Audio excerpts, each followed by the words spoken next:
Sean bienvenidos todos a la presentación cuyo título es Invaginación intestinal, urgencia médico-quirúrgica. Los autores del presente trabajo somos Yurien Cordobés Almaguer, Carla Ariana Granda Velasco, Carla Evelyn Patiño Leas, Gabriela Fernanda Morales Morales, Estefanía de los Ángeles y Casa Herrera y Fernando Lenin Acosta Torres.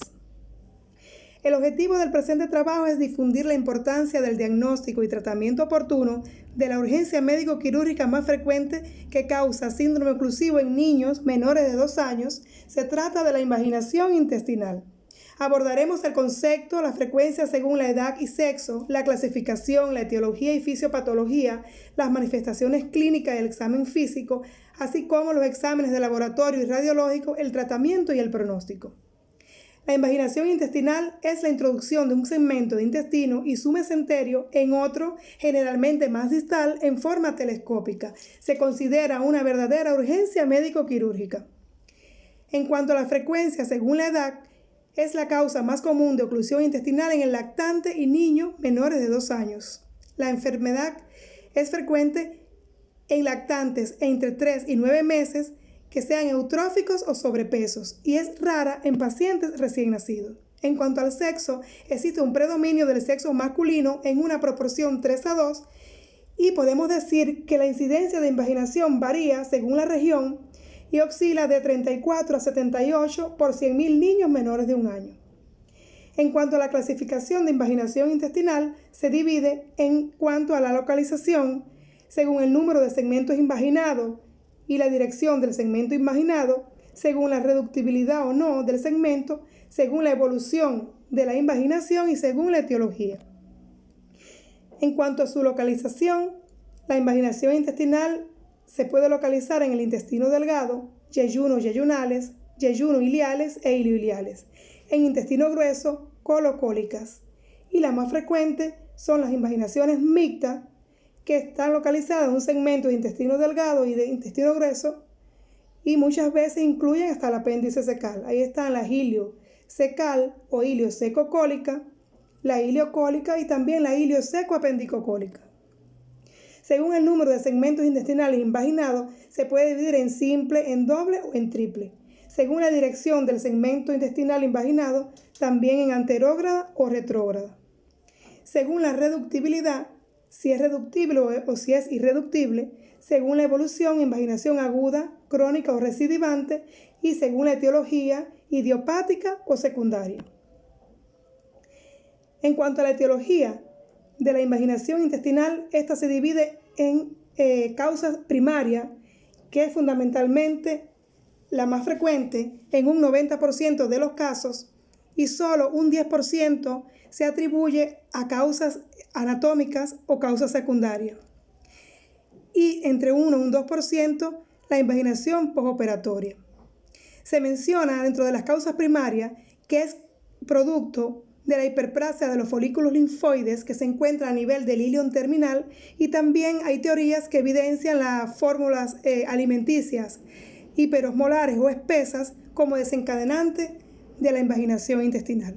Y en las causas secundarias, entre las más frecuentes están los ganglios mesentéricos hipertrofiados, secundarios a procesos infecciosos en los niños, la presencia de divertículo de Meckel, de linfomas, de pólipos, duplicidades digestivas, lesiones vasculares como hematomas submucosos en la enfermedad púrpura de Scholem-Henoch, tejido pancreático heterotópico, hemangioma, paquete de Ascar y lumbricoides, en la inversión del muñón apendicular, cuando existe un contenido intestinal viscoso, como es el caso de la fibrosis quística, y las invaginaciones postoperatorias, que son menos frecuentes, solo se ven entre un 1 y un 2%.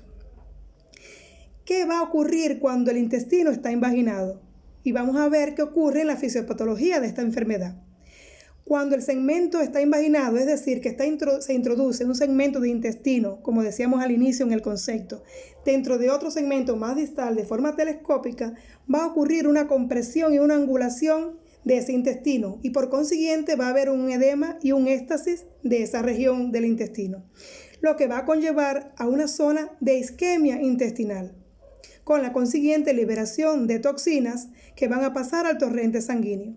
Si el paciente no es diagnosticado a tiempo y continúa evolucionando este proceso, va a ocurrir una necrosis intestinal, se va a gangrenar y va a ocurrir la perforación del intestino con la consiguiente salida de su contenido a la cavidad abdominal.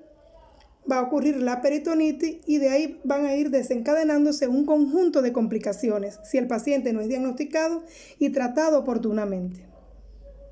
En cuanto a las manifestaciones clínicas de esta enfermedad tiene varias formas de presentación. La forma típica de invaginación intestinal, que es la que representa un 30%, se dice que es un cuadro típico o clásico donde el diagnóstico se puede hacer por teléfono, porque se trata de un bebé eutrófico sano hasta ese momento, que se encuentra generalmente en su cuna y de momento empieza con un llanto repentino por el dolor que le ha producido la invaginación a tipo cólico, súbito, se pone pálido, se pone sudoroso y flexiona las extremidades sobre el abdomen.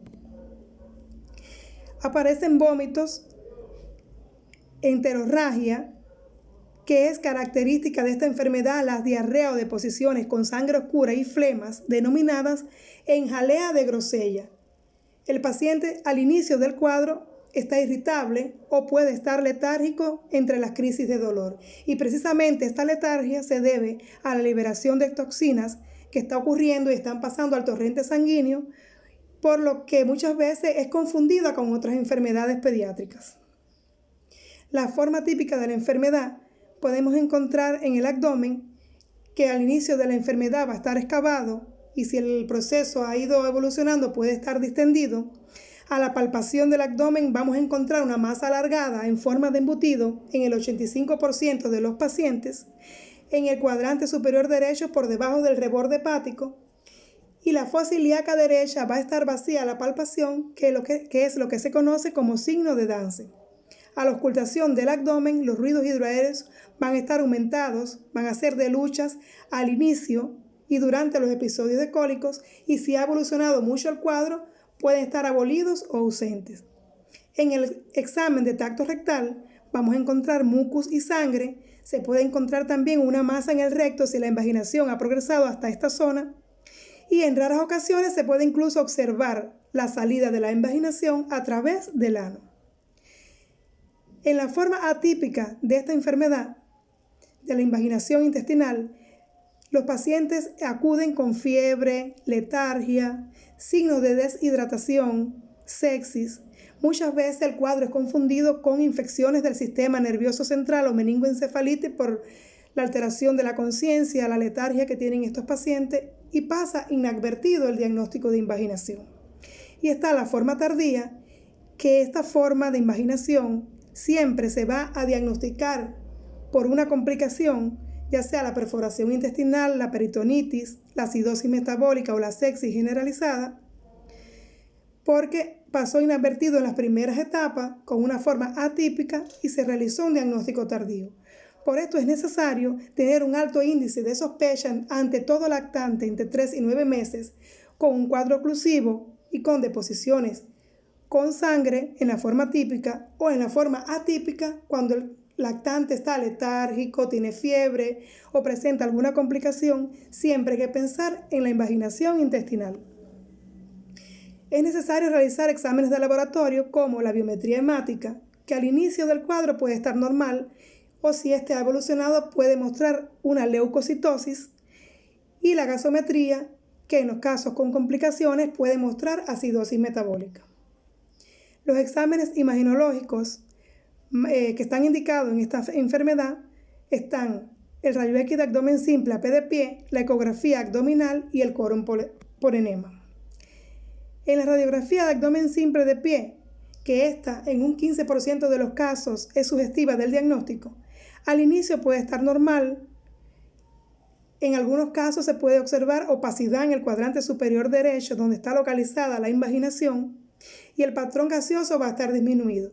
Y ya en los casos que ha evolucionado el cuadro de varias horas o varios días, podemos ver los signos de oclusión intestinal dados por los niveles hidroaéreos en escalera, la ausencia de gas en el recto, y en casos muy avanzados, cuando ha ocurrido la perforación intestinal, podemos ver el neumoperitoneo en la radiografía de abdomen simple de pie. La ecografía de abdomen, que es el examen de elección en la invaginación intestinal, muestra los signos clásicos de invaginación, que es el llamado signo de la diana en el corte transversal, como podemos ver en la imagen, y signos de pseudoriñón o de sándwich en el corte longitudinal. Son imágenes clásicas de invaginación intestinal. Y un examen radiológico que es clásico, tradicional, es el rayos X de colon por enema, que muchas veces si obtenemos el diagnóstico mediante la ecografía y el rayos X de abdomen simple, no es necesario realizarlo, pero está descrito en la literatura porque es de gran utilidad también en el manejo conservador, o sea, es diagnóstico y es terapéutico en el manejo conservador de estos pacientes. Puede realizarse con bario o con contraste hidrosoluble y bajo visión de ecografía o de fluoroscopio.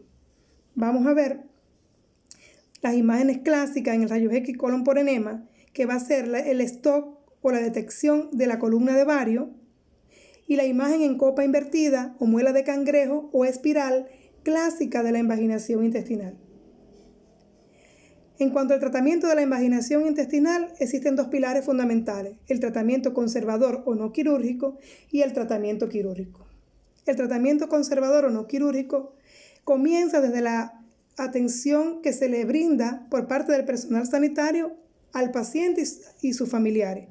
Primeramente hay que dar apoyo psicológico a la familia, orientarlo e informarle la enfermedad que se está sospechando e inmediatamente comenzar a reponer volumen al bebé, canalizar una vena periférica y comenzar a administrar líquidos y electrolíticos por vía endovenosa.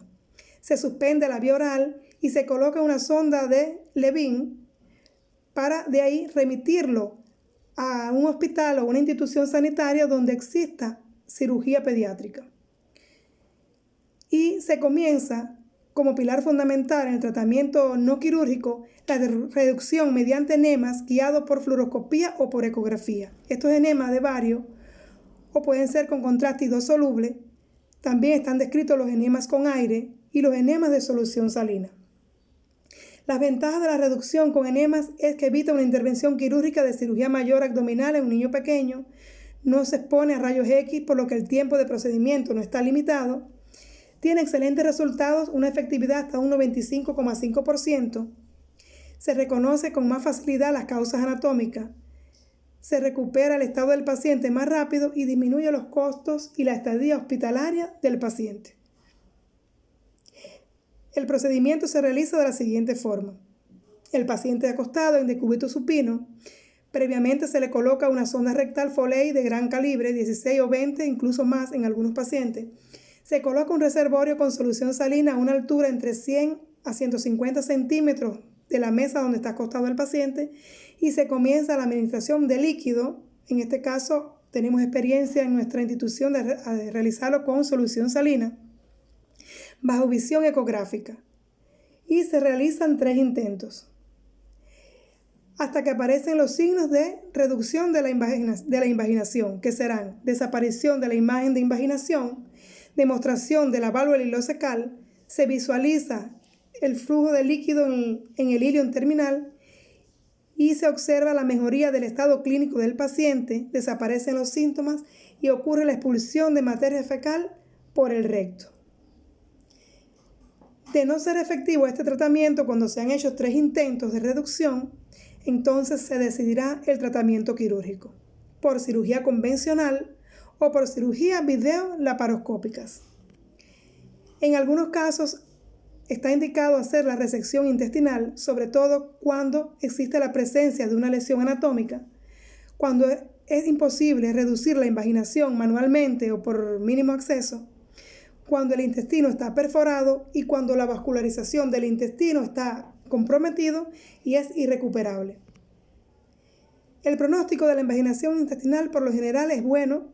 La mortalidad por esta enfermedad es alrededor de un 1%, sobre todo en pacientes con diagnóstico y tratamientos tardíos, y la recurrencia después del tratamiento no operatorio conservador es de un 5% y después del tratamiento quirúrgico es entre 1 a un 4%.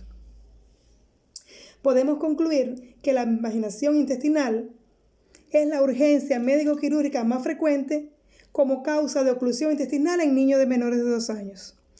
Siempre que estemos en presencia de un lactante eutrófico, sobrepeso u obeso, de la edad entre 3 a 9 meses, con enterorragia y signos oclusivos, hay que sospecharla para evitar graves complicaciones e incluso la muerte del paciente. Para llegar al diagnóstico, sobre todo en casos atípicos, es vital obtener un alto índice de sospecha desde el inicio. Muchas gracias.